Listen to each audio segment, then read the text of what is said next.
Bizzle wasn't your average Xylari explorer. While her crewmates sought out new trade routes and habitable planets, she was obsessed with the Whispers.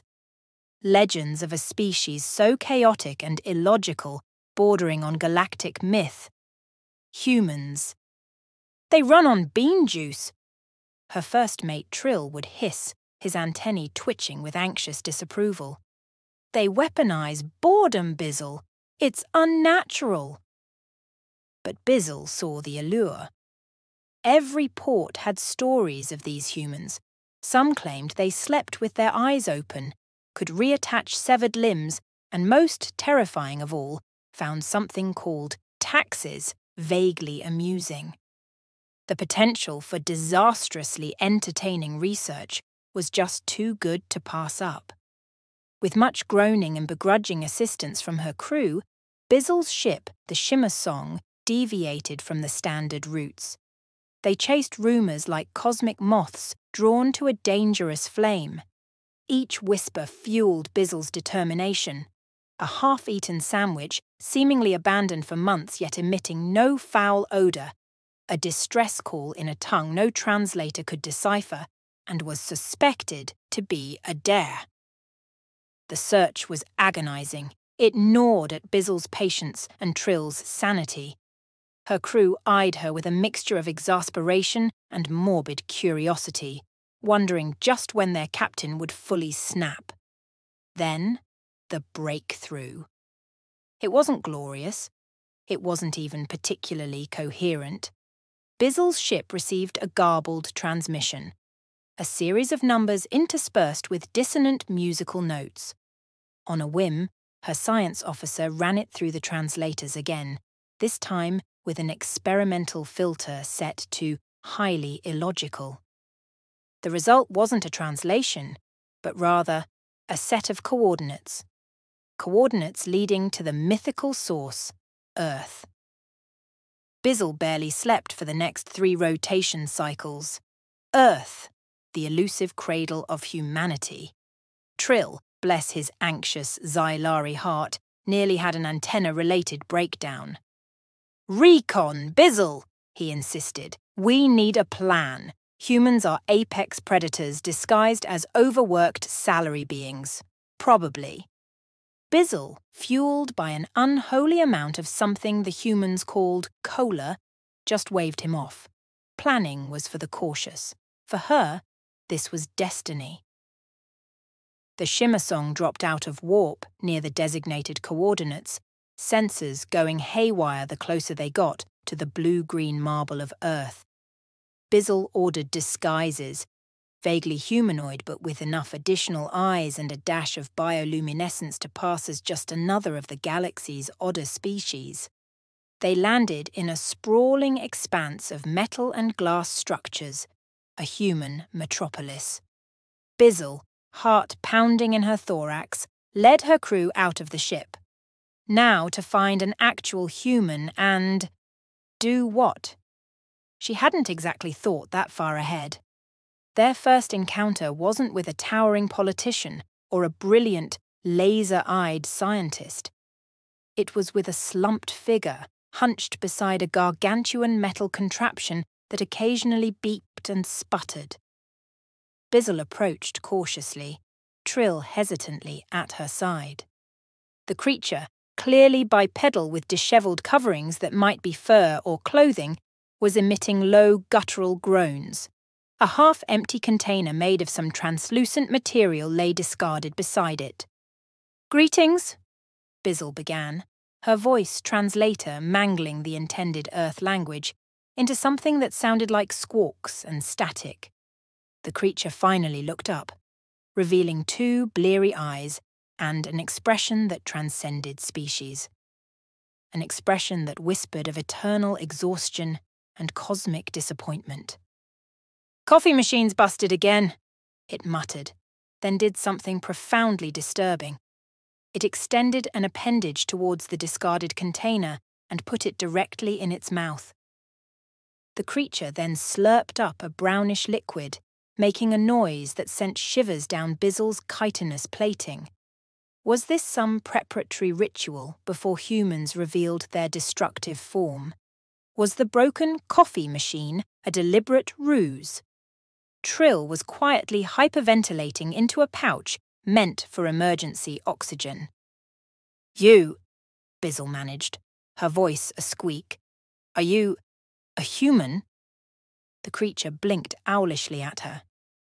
"Name's Steve," it muttered, then pointed a wavering finger at its chest.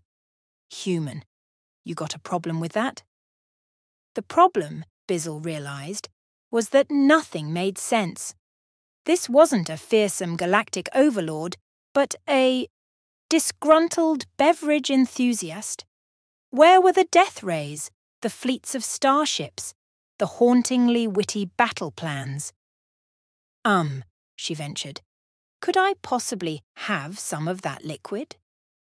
Steve squinted at her crew trying desperately to blend into the metallic scenery, then shrugged. From somewhere in the depths of his tattered outer coverings, he produced a battered flask of questionable design. It was decorated with symbols that were probably warnings, and it emitted a smell strong enough to peel atmospheric sealant. "Knock yourself out," he muttered, handing it over. "It'll keep you awake, but that's about the best I can promise." Under Bizzle's 6 eyes, the flask seemed to hover menacingly. Logic screamed at her to run. Yet the allure of the unknown was a siren song. She took a hesitant sip. The universe imploded. Or rather, her sense of taste did. It was bitter, scalding, and made her feel like all her internal organs were rearranging themselves. At the same time, the fog clouding her mind lifted, replaced by a jittery sort of hyper-awareness. "Whoa!" she breathed, stars sparkling around her vision. Were stars always that shimmery? Trill wailed in the background, likely preparing some sort of farewell eulogy for his captain. Bizzle ignored him. This was glorious. The galaxy made sense again. She wasn't just awake, she was alive. "More!" she demanded, somehow forgetting about caution and intergalactic diplomacy for the sake of this newfound, terrifyingly addictive substance. Steve, apparently unfazed by her reaction, just shrugged and refilled her flask. "Suit yourself," he grumbled. "Just don't say I didn't warn you. Mondays suck, you know." The rest of the first contact was messy. It involved Bizzle discovering the wonder that was mechanical pencils, infinite writing sticks, Trill attempting to communicate the concept of paperwork with interpretive dance, and one of her crewmates accidentally sneezing so hard in surprise that it triggered the building's intruder alarms. Steve surveyed the chaos with a deadpan stare. "Y'all are something else," he finally declared, downing the last of his own questionable beverage. "This is just like that time Karen from accounting brought her pet lizard to budget review." It wasn't the start of the epic galactic confrontation Bizzle had imagined. In fact, as she stared at Steve, at the absurdity playing out around her, she started to laugh. It bubbled up, a giddy, slightly hysterical noise, bouncing off the metallic walls. It seemed that the humans weren't the galaxy-dominating masterminds the legends foretold. They were something far more bizarre, far more potent. They were mundane. And, in their glorious mundanity, Bizzle had found the most fascinating research subject in the entire universe. News of Steve and his mystical liquid of questionable power, dubbed coffee for the sake of cataloguing, spread through the Shimmer Song like a glorious contagion.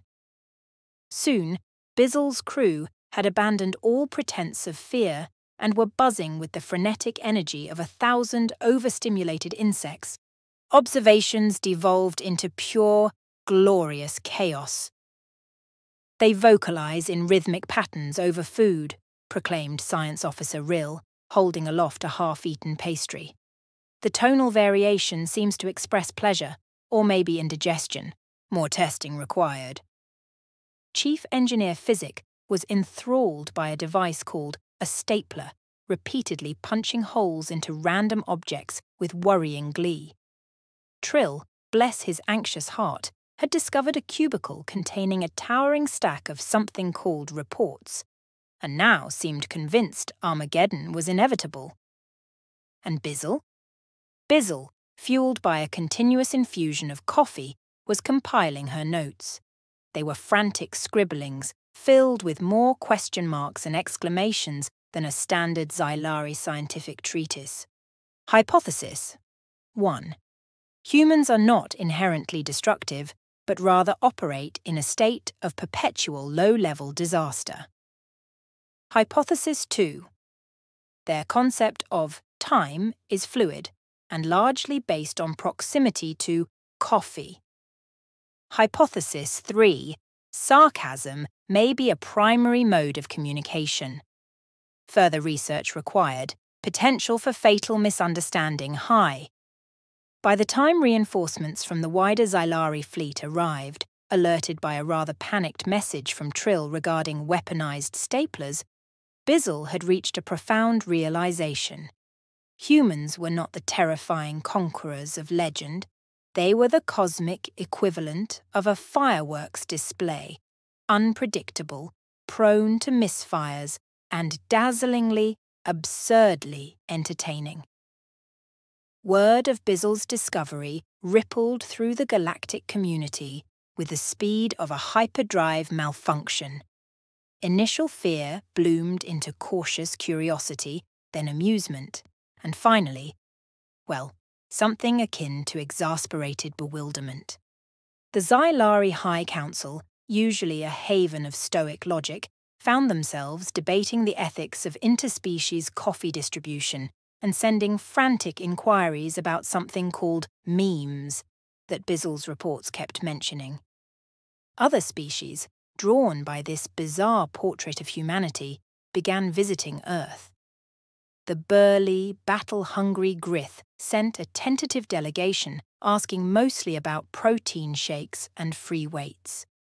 The ethereal Linari philosophers arrived seeking enlightenment, only to spend a month utterly baffled by the concept of reality television.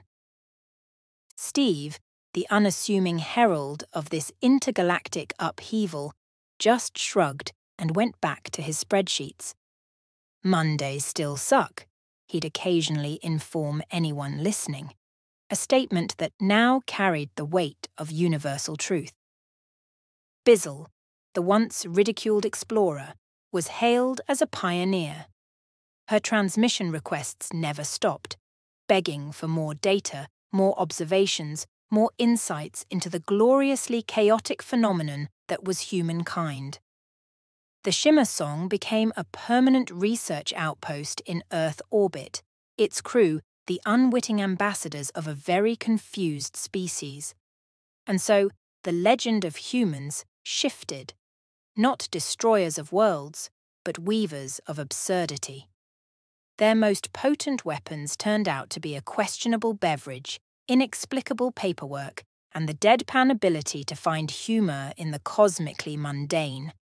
They weren't the galactic threat the universe had feared, but rather its most entertaining and perhaps most perplexing reality show.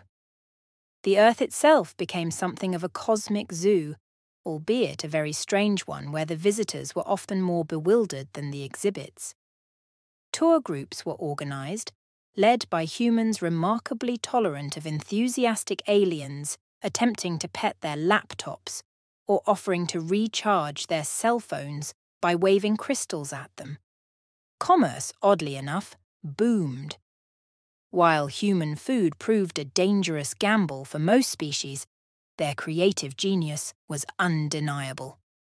Self-cleaning socks, waterproof notepads, the ever-elusive comfortable shoes, these became galactic bestsellers. Meanwhile, back on the Shimmer Song, Bizzle was facing a new challenge: boredom. Sure, the constant stream of confused dignitaries and baffled tourists was entertaining, but she was an explorer at heart. There had to be more to humans then coffee and staplers. It was Steve, of all people, who gave her a clue. One day, amidst reports of a visiting delegation getting lost in something called IKEA, he muttered, "If you want to see humans in their natural habitat, gotta go out on a weekend." Intrigued, Bizzle ventured back to Earth, tailing Steve not through office complexes, but through bustling markets, crowded recreational areas, and something called a music festival, which seemed designed to inflict maximum eardrum damage. What she found was enlightening. Humans unleashed. The careful facade of the workday melted, revealing laughter, arguments, strange competitive rituals, one involved kicking an inflated ball remarkably well, and impromptu attempts at artistic expression that would make most Linari philosophers faint. And everywhere, stories, whispered around campfires, shouted across crowded dance floors, shared in the quiet companionship under starlit skies. Stories of dreams, heartbreaks, small victories, and belly-aching laughter at the absurdity of it all. Bizzle, perched somewhat precariously in a tree she might have accidentally climbed too high, had her epiphany. If humans were a story, coffee and paperwork were mere punctuation. The real tale was in their connection, their chaos, their relentless pursuit of joy amidst the mundane. Would the rest of the galaxy ever fully understand? Probably not, but maybe, Bizzle realized, that was okay. Some mysteries were best left a little messy, a little baffling, a little human.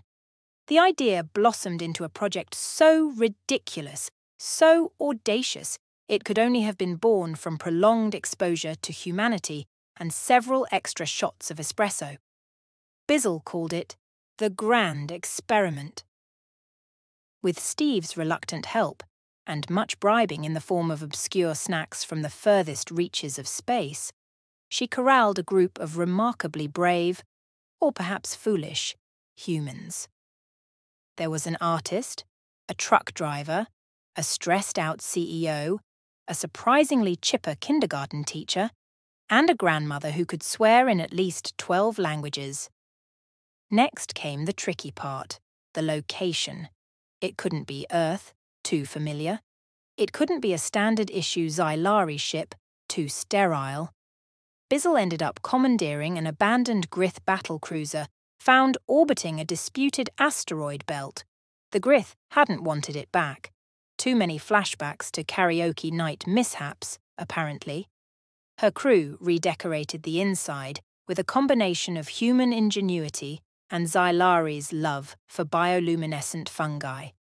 There were hammocks made out of repurposed spacesuits, a snack bar featuring the galaxy's most questionable delicacies, and a room dedicated to something called board games that was wisely labelled with hazard symbols. The plan? Throw these random humans together, add a baffled alien translation crew, and just observe.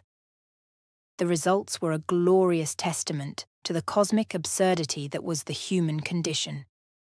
There were tearful arguments over something called the best way to fold laundry, interspecies dance-offs that almost caused a diplomatic incident, and a week-long debate on whether pineapple belonged on a pizza that ended in a surprisingly peaceful compromise.